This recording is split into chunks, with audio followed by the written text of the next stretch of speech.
بسم اللہ الرحمن الرحیم. دوستو میں ہوں ڈاکٹر عبدالجبار خان اور یوٹیوب دیکھ رہے ہیں. سب سے پہلے مودی کا منترا وزیر اعظم انڈیا انہوں نے اس فورم کو یوز کیا پاکستان کا نام لیے بغیر. کراس بارڈر ٹیررزم کی بات کی, آتنکواد آتنکواد آتنکواد ہندی میں انہوں نے تقریر کی. ظاہر ہے اس کا ترجمہ چل رہا تھا, ٹرانسکرپشن چل رہی تھی.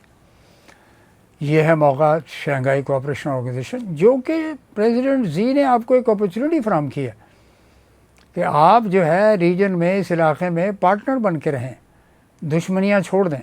لیکن آپ نے تو دشمنی رکھنی ہے. آپ نے پاکستان کا نام لیے بغیر پہلگام واقعے کا ذکر کر دیا کشمیر میں, مقبوضہ کشمیر یعنی بھارتی مقبوضہ کشمیر میں. یہ سب سے بڑا ظلم تو یہی ہے کہ بھارتی مقبوضہ ہے وہ. اس کے شہر پہلگام میں جہاں پہ واقعہ ہوا تھا دہشت گردی کا, جب بندے مارے گئے تھے, ریزسٹنٹ فرنٹ, وہ ہماری تو نہیں ہے یار. پاکستان سے اس کا تعلق کیوں ہے؟ کیوں جوڑتے ہو تم لوگ پاکستان کا تعلق؟ پورا انڈیا چیخ رہا ہے. آپ نے شہباز شریف کے کو کہا کہ یہ پوکر فیس کے ساتھ کھڑے ہوئے ہیں, پوکر فیس. جب وہ مودی اور صدر پیوٹن قریب سے گزر رہے تھے, ہر جھنڈے کے آگے اس ملک کا حکومت کا سربراہ موجود تھا, جس میں شہباز شریف بھی کھڑا ہوا تھا. تو وہ اس کو خوب پلے اپ کر رہے ہیں کہ جی مودی, اور اس نے یعنی دیکھنا بھی گوارا نہیں کیا پاکستان کی طرف. یہ ظاہر ہے پاکستان دشمن ہے نا ان کا. وہ نہیں چاہتے کہ کسی طرح سے امن ہو اس خطے میں. آج بھی تینوں مدعے, تینوں ایشوز, تینوں مسائل, تینوں پرابلمس, ڈسپیوٹس, کانفلکٹس کو حل کریں, مسئلہ حل ہو جاتا ہے. کشمیر کے اوپر بیٹھ کے بات کریں. آپ نے جنگ لڑنی ہے, جنگ لڑ کے دیکھ لیا آپ نے. جنگ ہوگی تو بہت دور تک جائے گی. ابھی تک جنگ ہی نہیں ہوئی. یہ تو ایسی ایکسچینج آف سم میزائلز ہیں. آج بھی آپ نے ہائپر سونک میزائل کا افتتاح کر دیا ہوا ہے آپ کے سائنسدانوں نے, آپ کی فوج نے.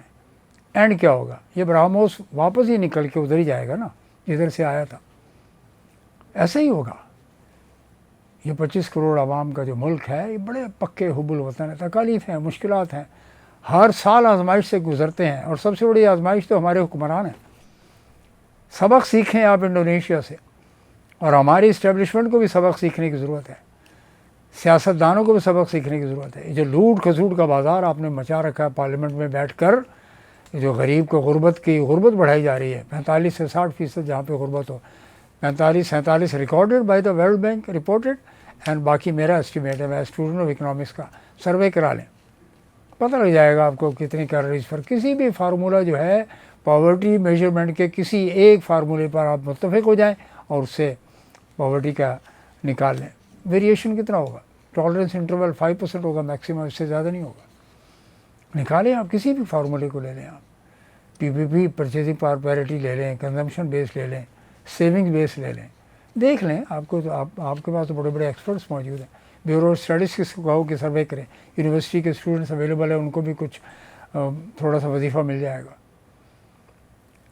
تو سر سچویشن انڈونیشیا سے سیکھیں. میں کہہ رہا ہوں, انہوں نے پارلیمنٹ جلا دی, کسی اسٹیبلشمنٹ نے نہیں پکڑا اس کو, کسی فوج اور پولیس نے نہیں پکڑا. آ کر ادارے انہی کے ہیں. اگر عوام یہ فیصلہ کر رہے ہیں کہ ہم نے اس پارلیمنٹ میں بیٹھے ہوئے لوگوں کو سبق سکھانا ہے تو سکھائیں گے. وہ آپ نہیں روک سکتے, میں بھی نہیں روک سکتا. فیصلہ عوام کا, حکومت عوام کی, اقتدار عوام کا, ریسورسز عوام کے. اگر وہ جلا رہے ہیں تو بھی جلاتے رہیں. انہوں نے جلانے کا فیصلہ کیا. صدر نے کہا کہ ٹھیک ہے میں ریویو کرتا ہوں, کیا جو بینیفٹس, تنخواہیں, مراعات, وظائف اور فوائد یہ جو حکمران لے رہے ہیں, پاکستان کے عوام کے حصے کی روٹی چھینی جا رہی ہے. اور اب تو سیلاب نے رہی صحیح کسر پوری کر دی ہوئی ہے. زبردست پانی, فصلیں ختم ہے جناب. آپ کو گندم امپورٹ کرنا پڑے گی. اتنی پڑی تھی کہ کھیتوں میں پڑی رہ گئی. آپ کو چاول امپورٹ کرنا پڑے گا. ایکسپورٹنگ کنٹری ہے پاکستان. یہی چاول جو اس وقت 200-300 روپے بک رہا ہے, کس کی قیمت کہاں جائے گی؟ یہی گندم جو اس وقت بک رہی ہے, جس کو آپ نے 2000 کے اوپر نہیں خریدا, 2600 روپے ریٹ میکسیمم بورڈ لگا کر کھڑا کر دیا, اس کے اوپر کاشتکاروں کو لوٹا گیا, بری طرح سے لوٹا گیا. یعنی جب پیپلز پارٹی کی حکومت آتی ہے, وہ کاشتکاروں کو خوش کرنے کے لیے قیمتیں بڑھا دیتی ہے, اس کا اس سے ریئلٹی سے تعلق نہیں ہوتا. اور جب یہ حکومت پی ایم ایل این کی آتی ہے تو گندم کی جو کراپ ہوتی ہے, جو کاشتکار کاشت کرتے ہیں, جو دیتے ہیں فصل, اس کو مینیج کرنا نہیں آتا ان کو. دونوں کی یہی صورتحال ہے, دونوں کی یہی صورتحال ہے. تو ناظرین یہ میں انڈونیشیا کی مثال آپ کو میں نے اس لیے دی تاکہ آپ کو معلوم ہو سکے کہ ہیومن رائٹس کا مسئلہ پاکستان میں موجود ہے، اور یہ ہیومن رائٹ کا مسئلہ ہے جس میں آپ نے ایک پولیٹیکل پارٹی کے سربراہ کو نہ صرف اندر کیا ہوا ہے بلکہ اس کی پارٹی کی جو لیڈرشپ ہے اس کو بھی آپ نے جیل میں ڈالا ہوا ہے، اور انصاف نہیں مل رہا۔ افسوس کی بات یہ ہے کہ ان کو انصاف دستیاب نہیں ہے، تو کہیں نہ کہیں تو جواب دہ ہونا پڑتا ہے انسان کو، کہیں نہ کہیں انسان کو جواب دہ ہونا پڑتا ہے۔ میں نے مثال دی آپ کو کرپشن کی، کرپشن اس وقت تک پاکستان میں ختم نہیں ہوگی جب کہ سزائے موت کرپشن کے حوالے سے اس کا فیصلہ پارلیمنٹ نہیں کرتی۔ قانون بنائے نا آپ، قانون بھی آپ نے اپنے مقصد کے لیے بنائے ہیں، کرپشن کی لمٹ کو، وہ جی اتنے کروڑ کی کرپشن اگر کر لے بندہ تو کرپشن نہیں ہوگی، وہ نیب اس کے اوپر ہاتھ ہی نہیں ڈال سکے گا۔ یہ تو آپ نے اپنی کھال کو تحفظ دینے کے لیے یہ قانون بنایا آپ نے۔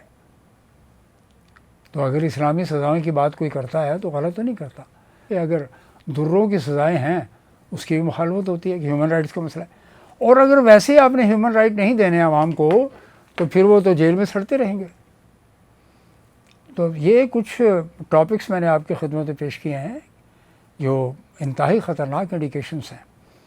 ایگریکلچر کراپ آپ کی ابھی تو پنجاب ہے، سندھ میں جو اگر خدا نہ خواستہ یہ سیلاب بڑھ گیا تو اس سے بڑا نقصان ہوگا، زراعت کا نقصان ہوگا، کیونکہ مین اسٹے آپ کا اکانومی کا جو ہے وہ زراعت ہے۔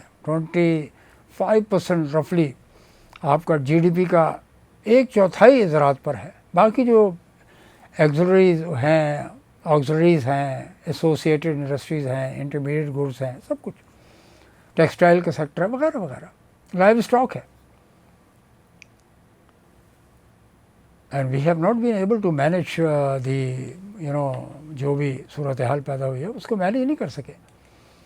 مسائل بڑھ رہے ہیں ناظرین، مہنگائی کا عالم یہ ہے کہ 3 رفلی سے اراؤنڈ 3.5%، اور ابھی تک جو انڈیکیشنز ابھی آئے ہیں اکانومسٹ نے دیے ہیں، اکانومسٹ یو ایس اے کا جو ایڈیشن ہے کرنٹ، اس میں یہ بتایا گیا ہے کہ پاکستان کے اندر رفلی around 4.2% G D P growth rate کی بات کی جا رہی ہے۔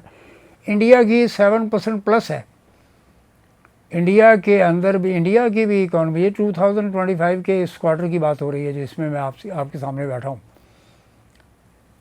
اس سرمائی کی بات ہو رہی ہے جو یہ اگست ستمبر یعنی تیسری کہہ سکتے ہیں آپ اس کو، پھر اکتوبر نومبر دسمبر، جی تیسری تھرڈ کوارٹر، اس کا جو فورکاسٹ دی ہوئی ہے I M F World Bank نے، اس میں پاکستان آج بھی 5% سے لیس ہے، جبکہ پاکستان کو کانسٹنٹلی کم از کم 5 سے 7 سال تک 7 to 8% جی ڈی پی لے کر آپ کو جائیں گے تو پھر پاکستان کو کہہ سکتے ہیں آپ ہاں یار کچھ کھڑا ہو گیا اپنے پیروں پر۔ ابھی تک تو پاکستان بیٹھا ہوا ہے۔ تھینک یو ویری مچ ناظرین، ڈاکٹر عبد الجبار خان کو اجازت دیجیے، اس کو آپ سبسکرائب کیجئے، لائک کیجئے اور فالو کیجئے، اس کے ساتھ شراکت داری کیجئے۔ بہت بہت شکریہ، بہت شکریہ۔